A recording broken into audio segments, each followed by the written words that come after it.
We're back for a somewhat special edition. It's been a long time since it's been Beards, and plus a year. She's been on the week in review, but you can actually see her. I'm gonna tilt the. Oh my goodness, there she is. We're gonna keep her out of focus. We're just gonna mess it all up. Baby Maddyx. But she definitely hasn't been out of focus for the first almost 10 months. Focus. Yeah, for the first 10 months of her life.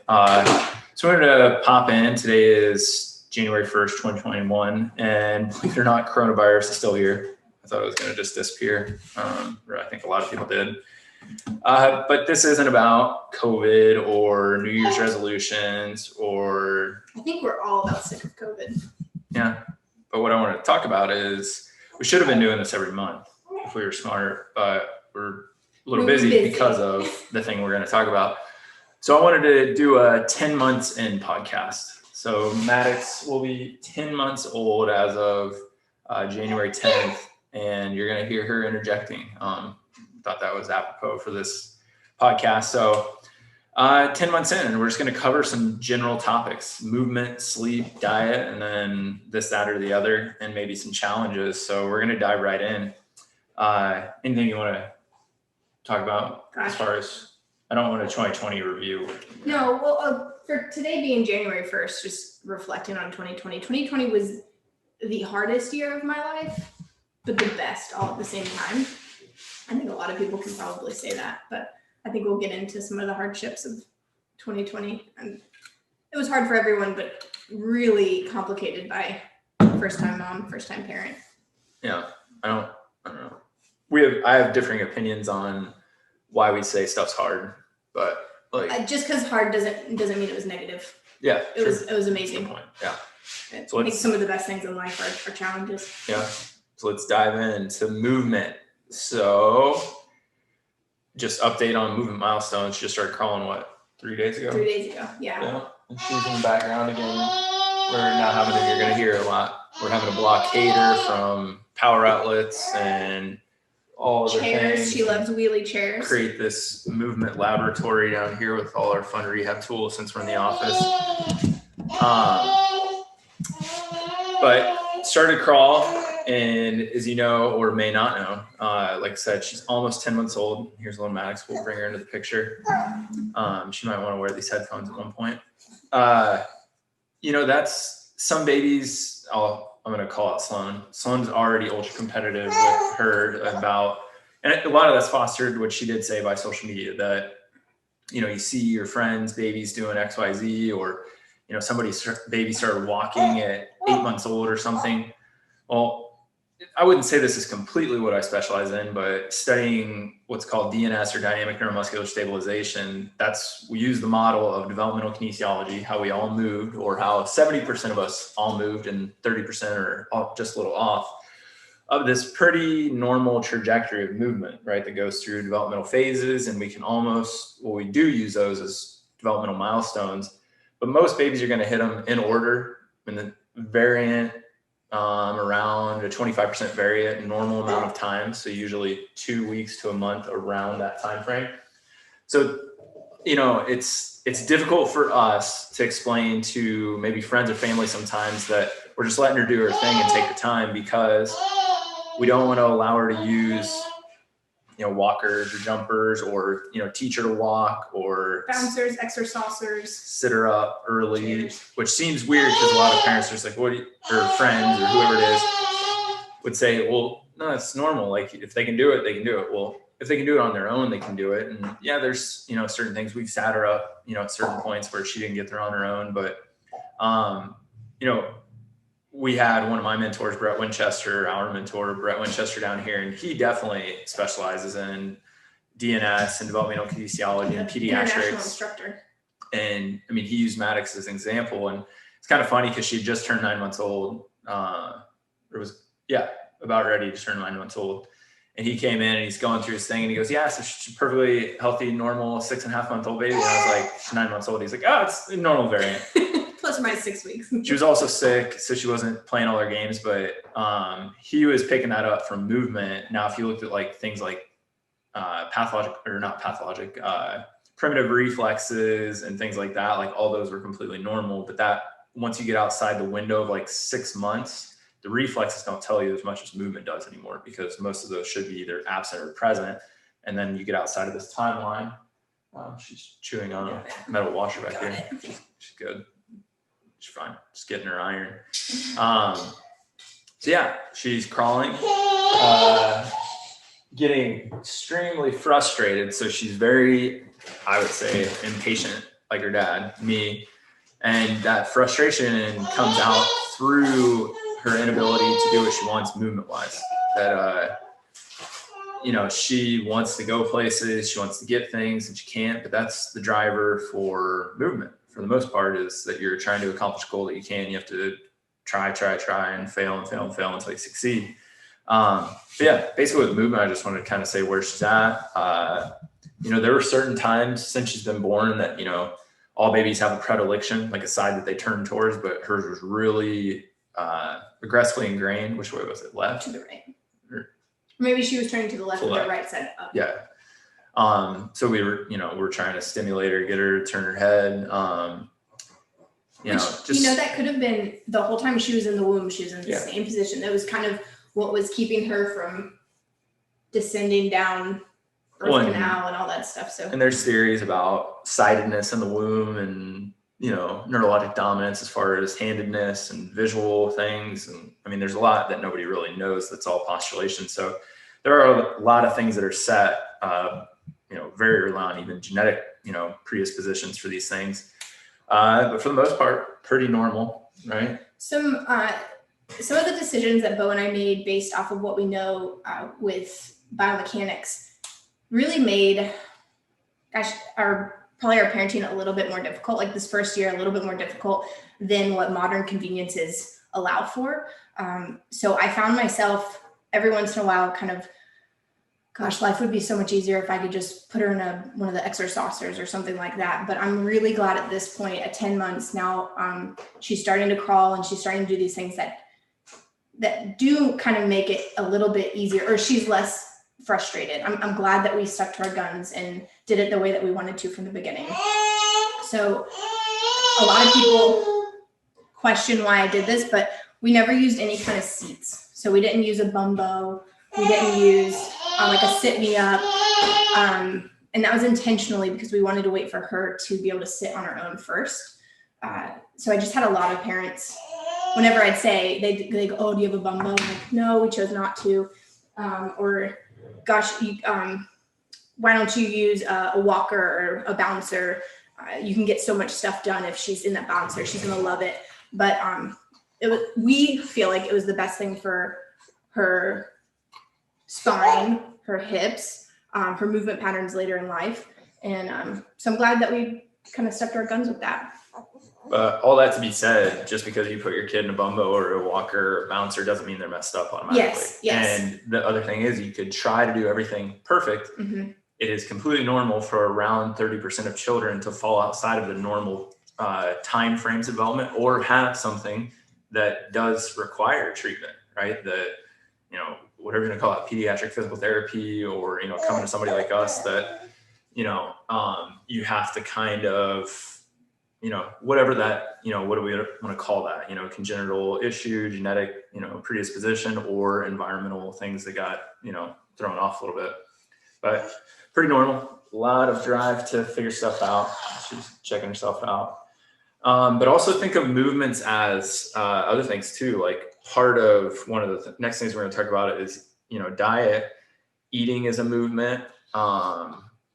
Speaking or sound. So, you know, I would say Maddyx is pretty vocal. I mean, I haven't had other children of my own, but when you look at kind of the time frames in which she started to mimic words and things like that, like just before we got on here, I turned around, she was making noise, and I said, "What?" And she goes, "What?" Yeah. You know, and she says, you know, dad and dog and all that stuff. It's totally normal. Like kids should have about 5 words at this age that they're kind of like pulling from.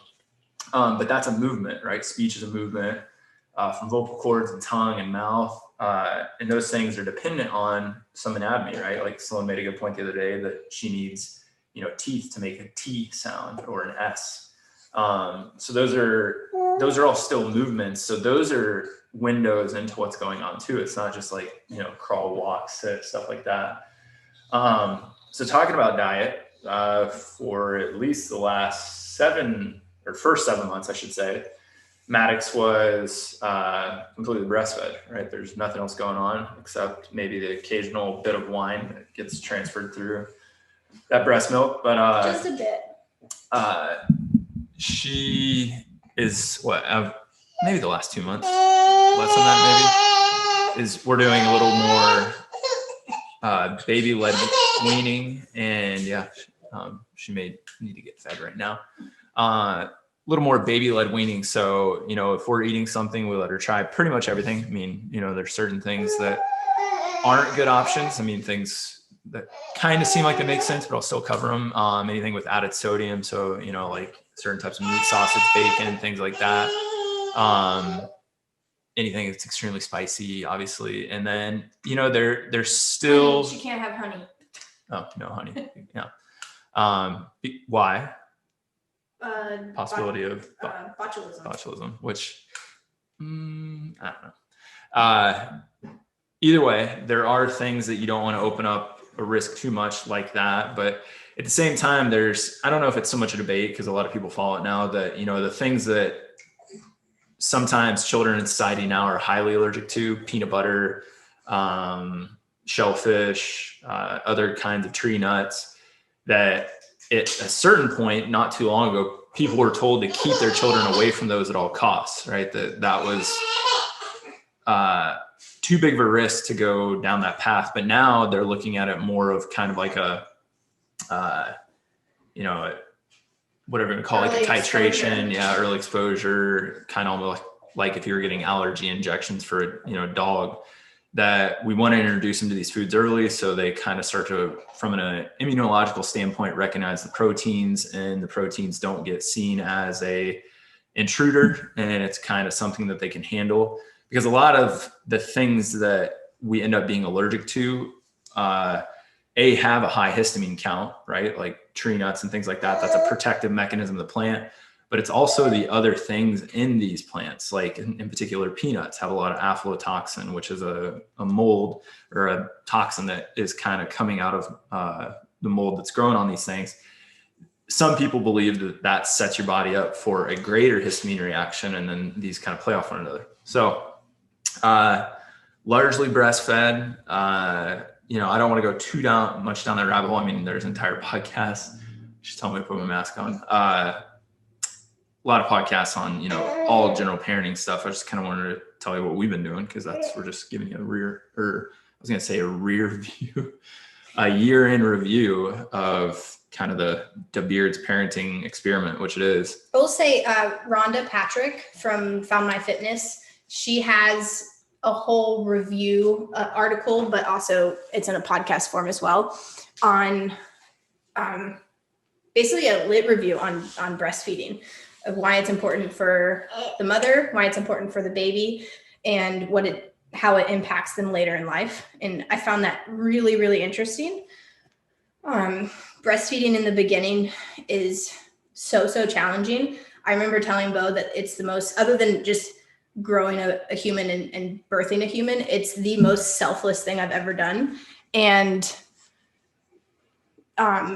hearing Rhonda Patrick's review on it gave me a lot of motivation and encouragement to keep going. So I highly recommend that. I think it's about 45 minutes. It's a really good review. Sorry, Sloan's going to be the cutoff head, because Maddyx does not like to sit while you hold her. So she's kind of having to stand. So not a whole lot we can do about that right now, but this is a podcast on parenting, so deal with it. A little bit more on diet, and this really is all topics, and then we'll get into the next one of sleep, where Sloan and I talk about this the most, that there's a lot of books, and there's a lot of podcasts, and there's a lot of blogs, and there's a lot of opinions, even from people who are seemingly experts.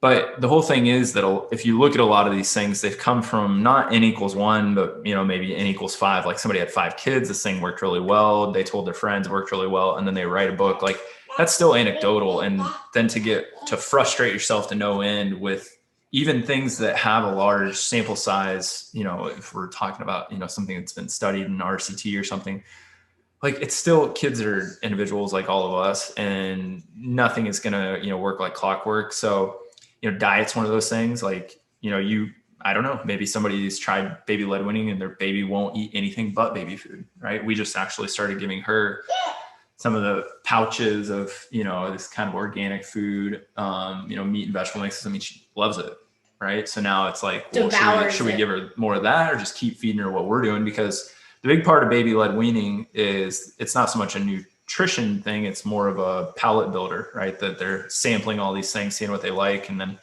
you're also trying to literally build their palate, like start to get them to masticate and chew. And motor control, like picking up their own food.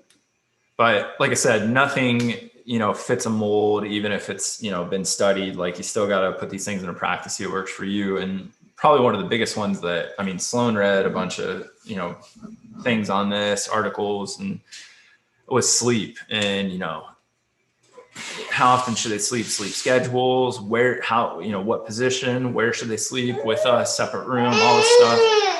I mean, ton of info, and probably, I would say seemed like the most debated thing, right? The thing that had the most different varying opinions of like, what's the best way to do it? Which then when we talked to our parents, they're like, well, it's just funny how things have changed over time, that it's been, you know, used to be, oh, you got to have the baby sleep on their stomach, you know, because that prevents SIDS. Well, then you got to have them sleep on their side. That was like Sloan's generation. And then now it's like, well, they need to sleep on their back. And now we're seeing like plagocephaly. And so it's just funny to see how stuff changes based on like, oh, we did this for a while and this messes this up, while it may help this. And it's kind of like, probably more so like I tell my patients that come into me and they're like, I got this like cervical pillow and I try to sleep perfectly on my back, but you know what? It's terrible when I don't sleep. And the best thing you can do is sleep, right? Get in a position that you can sleep in. There may be reasons that you sleep in a funky position, right? Airway occlusion, things like that. But if we're talking about a baby, in my opinion, just like you go through developmental kinesiology, you're rarely going to pick something that's detrimental movement wise. You're not going to see a kid just like, you know, hanging out with this, unless something's really wrong, right? So think about sleep like that. Why in the world, and we'll give the counter argument to this really quick, why in the world would an organism that is designed to adapt and, you know, be, trying to focus two people on a baby, that could be the name of a book right there. Why would an organism that's built for adaptation and evolution, or to evolve, you know, appropriately and positively, sleep in a position that's going to harm them? I think we've been fed a big line of like, yeah, you got to do this perfect. You got to sleep in this position. Like, it's just not true. Now, counter argument to that. Did humans evolve to sleep on cushy mattresses? No, we slept on the ground, which probably defaulted us to certain positions, which most people would say was on our side. So it wasn't on your back. If you look at breathing studies and sleep studies, people sleeping on their back, even normal, healthy people without clinically diagnosed sleep apnea still have some airway occlusion sleeping on their back. So maybe we're not designed to sleep like that. Maybe it's on our side. That being said, gets far beyond position and, you know, scheduling, but let's go through what we did. So when Maddyx was very small, which is still super small, but like we're talking, you know, first 12 weeks, slept in a bassinet in our room by the bed, because that was easy for breastfeeding. It was easy height for transfer. Quickly after using the bassinet early on, we started using, what's that sleep thing that we put in there? What would you call that? It's similar to a Docatata, yeah, which it's like a little donut for a baby. But we did that so a lot of people's gonna have a hard time with. And they can have a hard time. Unsafe sleep, but she slept. Because she didn't really like to be swaddled. At first, It seemed like she did, but she really didn't. But then her and even a bassinet, which is huge to an infant, we put her in that and she felt more secure. She'd sleep awesome, right? And to me, she always liked to sleep on her side, but she would roll into the side of a bassinet, which she still did later on, and then like sleep against the netting that kind of almost looks like my hat here. Like, I wasn't a fan of that, because I don't think she's doing that on purpose. She's just trying to sleep on her side and rolling into the side of the bassinet. So that's what we used early on. Then we got rid of the Docatata. She got bigger, kept her in the bassinet, still in her room until about 6 months old. At 6 months exactly. So 6 months, we moved her, and we had moved houses by this time. So her nursery was across the house from us now, not a big house, but, so the first night that we put her in her crib, which is at 6 months old, she slept through the night, no problem, right? We have monitors and all that stuff. And that's what she's been doing since. That first night was so great. Yeah, because you just don't know, and it's a little weird, but it was better for us too, because we have 2 dogs, and the dogs. We were keeping each other awake. I mean, us all sleeping in the same bedroom. Her stirring would wake me up, and then I would get nervous. A dog stirring would wake her up. And so that first night, I think, was the first night in a really long time that I think I got a really great night of sleep. And Maddyx is about ready to take a nap right now. She's getting pretty tired. So again, I apologize if it's annoying to hear a baby, but part of parenting, man. That's our life. So sleep schedule wise, we, guidelines on how much sleep they need and, how many times they should nap and things like that. We are not the parents that have developed a structured sleep pattern of napping. Now, there's times when we can tell that she's tired, that then we encourage nap, right? Take her for a walk, take her away from people, Sloan may breastfeed her, which, people would have an opinion about that. But all you have to say about this is, why would an organism that defaults to sleep, to reset, to recover, to rest, not do that normally, right? Why would we have to put somebody in a perfectly dark room for a certain period of time, let them cry themselves to sleep until they figure out that they're tired? That doesn't make any sense to me, right? This has been studied. One of the worst things you can do if you're not sleeping is to stay in bed and try to sleep for adults. So why do we think that a tiny person that doesn't have any communication skills and needs more sleep than us would just choose to stay awake? No, they're going to sleep when they need sleep. Now the environment of sleep thing, again, I think is interesting. Both sets of our parents, all 3 sets, I guess, said the same thing. Don't give them a perfect sleeping environment, right? They took it a little too far. They're oh, run the vacuum around them on purpose and stuff. You don't need to do that. But she can sleep in our office. She spent the first 6 months of her life, a lot of it in our office, as Sloan got back to work after 3 months and coronavirus and all that stuff. So she would sleep at the front desk, with Bridget, who was kind of our pseudo nanny. She can sleep in a restaurant. That wasn't us doing that. We just took her where we were. And she can't sleep through a podcast. Yeah, podcast is the break point. But we didn't set that up. Again, we're just paying attention to her needs, which if any of us did, we'd be a lot better for it. But here's an interesting thing. I know, and here's the counter argument, right? There are people that stay on a device all night that aren't technically, insomniacs, that will just, not sleep. There are people that overeat. They don't listen to those kind of primal instincts. There are people that don't eat because of eating disorders. So the argument of this organism knows its body is preceded by, you have to listen to your body. It's my belief that a tiny person, aka baby like Maddyx, hasn't had the social interruption to create a different frame of reference of not listening or being overly aware of what's going on in your body, right? Should be pretty intuitive at this stage. And then we kind of get, I was just listening to Tim Ferriss's podcast with Jim Lohr, and he said that the subconscious voice is formed around 5 years old, and that voice is coming from your parents or, the people you're surrounded by. And then, when you listen to that voice, what the voice says is really determined by those people around you. Well, that's when we start thinking about you have kind of precognition, the thought before the thought. You're thinking, well, what caused me to think that? Why am I doing that? I don't think she's there yet, right? Maybe I'm wrong. I don't know. I don't know if anybody knows. But, sleep has been largely unscheduled. She gets plenty of sleep. She sleeps through the night most of the time. This past few weeks, kids go through, what do you call it? Sleep regressions. Sleep regressions. She's been waking up a couple times a night. She's also eating more in general. So that's normal, right? At least it has been for Maddyx to kind of be a month. She just sleeps awesome. All of a sudden, 2-3 weeks, she's up 3 times a night, but it's pretty easy to get her back to bed. Outside of that, anything you can think of? My go-to for getting her to take a nap, especially when I'm at the office, is put her in her stroller, take her for a walk, out. So it's not me forcing her. I've realized that's something that, knocks her out. A lot of parents drive around in the car. that's all good and well. Like find something, but this would be my advice with only having one kid that's just 10 months old. Don't force them to go to sleep, right? Like I don't think I would say, man, I'm really busy. It's noon. I think she should take a nap. I'm going to go walk around the stroller and think that she's just going to fall asleep. She may not, because she's not tired. Right. And then you get frustrated. They're frustrated. Like, I just think it adds more, fuel to the fire of not getting where you want to go. I think a point to make is a lot of things that, like a lot of people sleep train, and everything that I read about it, it just didn't sit right with me. Not saying it's wrong. It felt like it would not have fit Beau and I's life.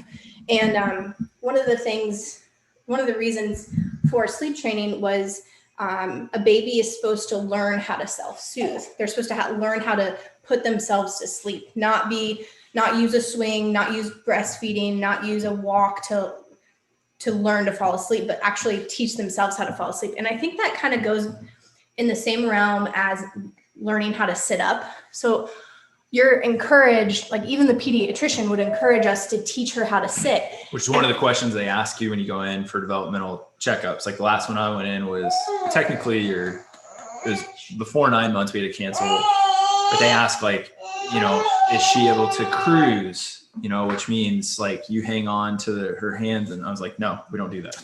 Well, in the literature they gave me after 6 months, it instructed me to teach her how to sit. And that's just such an innate behavior of a human being. I don't think that we need to instruct on, I don't think we need to teach her how to sit. I don't think that we need to teach her how to sleep. I think, it's a baby is a baby, and to force almost like adulthood on them, like they have to sleep for 12 hours uninterrupted. I just don't think that that's natural. And I revert back to, just because it's a subject matter that I've read a ton on, have a lot of interest. If you look at like indigenous people, especially Native Americans, like it was never self-soothed. The baby slept in the same, whatever you want to call it, sleep sacks, skins, whatever, as the mother and the father, right? A lot of reasons for that, like warmth, it's a small area, safety. But there was no like, oh, the baby's going to be by themselves and just cry. And then if you look at overall tribal structure of child rearing across like the globe, what do you see in general? The big goal of a kid is to soothe using a bunch of people in the tribe, right? It's, multiple tribes. It's known that like a baby has 20 moms and 20 dads, or, they spend much less time on the ground than we would think is necessary to develop movement because they're being held all the time, right? Like, so there's a lot of different things where I always kind of revert back and I'm like, well, people that have been doing it a certain way for thousands of years, and then we've been doing it a certain way for a couple hundred years, and the kids that are coming out of the way we've been doing it the last couple decades, hate to tell you, more allergic than ever, worse focus and attention issues than ever, chronic diseases, obesity. They're the first generation that's predicted to live shorter time span than their parents by 5 years. So you talk about that, and that's where I'm like, I don't really care what book came out in the last, even my generation, like from the 80s, 90s, early 2000s, like, hey, let's look about 2 to 3 decades earlier. I'm not saying that means we go back to churning our own butter and living on the farm. I'm saying what was different. And a lot of people talk about this, like it's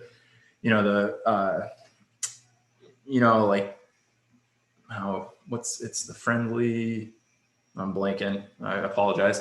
But basically that you need, kids need to be out playing in dirt. Kids that have dogs in the house, as much as I don't like dog hair on the ground, are rarely allergic to dogs, right? Because they get introduced to dander and the proteins and the hair at an early age. But like, she's been introduced. Yeah, more than I would like. She's like a dust mop. But it's more than that, right? We know there's beneficial bacteria to, our microbiome that's in soil and on soil that's on our vegetables that we eat. Like we need to be in what seems like a less hygienic scenario overall, right? Not just, don't think germs or, cleanliness, think less hygienic in terms of like movement and sleep as well, right? Less I don't know if I'd say less structure, because if we look at like play research, Less with humanized. kids, less concocted, right? Like we know that kids need to have free play, right? Where they just do their own thing, which, we got her a TP, and getting back to the indigenous people. We got her a TP because she likes covered places, right? She likes being under a blanket, but like she'll already go in that TP and play by herself, right? And kind of, do her own thing. And there's a lot of kids that won't do that, right? They need constant entertainment, whether it's from a parent or somebody else, or a media device of some sort. But like, think less hygienic of, structuring, right? Less sleep structure, diet. Do we have to be so restrictive and, this kid can't have this, can't have that, or, I don't want them to eat a bunch of crap. That's not what I'm saying, but like a diverse palate. Also, talking about food just going ahead, the way that you're seeing kids' facial structures and jaw structures and soft palate form improperly and poorly, which then has a whole plethora of issues behind it, is largely due to the highly processed foods that we start feeding them at an early age, right? So as soon as they have teeth, they can start masticating or chewing. And, again, if we look a couple centuries ago, that we weren't eating, Cheerios and pouches, that kids were having to chew on some meat. I think it's funny, the popularity of, I bought some the other day, beef jerky. It's now called biltong because biltong is air dried beef jerky instead of oven dried or dehydrated.